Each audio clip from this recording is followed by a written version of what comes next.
have been waiting to do this video for about 6 months now. I ordered a Calathea Roseopicta Dottie back in June from a seller in Thailand. I've had a really hard time tracking one of these down in the United States. And so I bought one from a seller in Thailand, and it was supposed to arrive at the latest by September 29th, and it never arrived.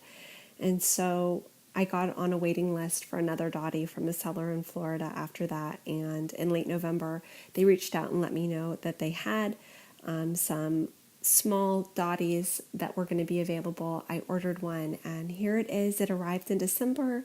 I'm looking at it. It looks like it's been really well packaged and packaged with care, but it made a very long trip from Florida to California.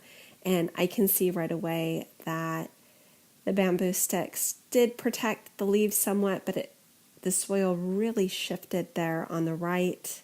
So that's a concern. It looks like we have 2 rhizomes immediately right away. One looks to be a little more established than the other as I'm looking at this rhizome here on the right. 2 of its leaves have very blunt cuts, leaving it only one full kind of viable leaf.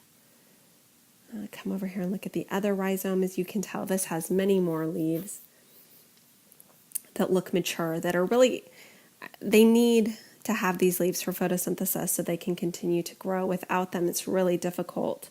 And I can tell already that that rhizome on the right, those 2 leaves that have been cut, those are going to dry up and shrivel off really quickly. There's damage to the tip of the one full leaf. I don't know that this rhizome is going to make it. That's a concern.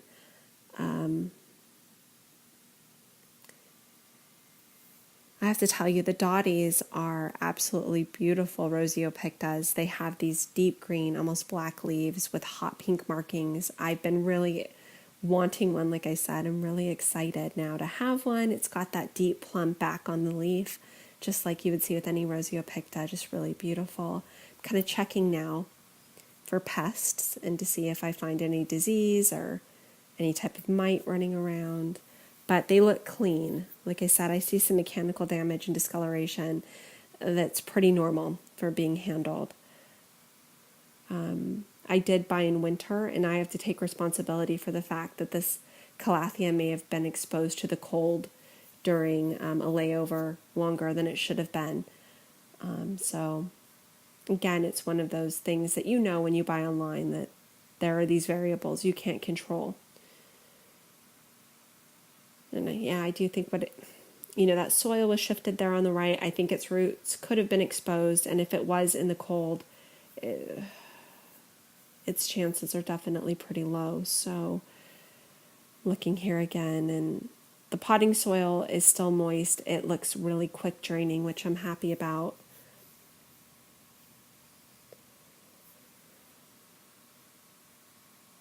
Oh, I just don't know. It's hard to say. It's hard to say right now. This is a really young plant. It's not very mature. Overall, I'm very happy with it. I'm going to try to at least get that rhizome there on the left to spring and see how it goes from there. I do have some other videos coming up. I wanted to revisit some of the plant hauls that I've done this year to check in and see how those plants are doing now that they've been in my house for a few months at least. Until then, be well and take care.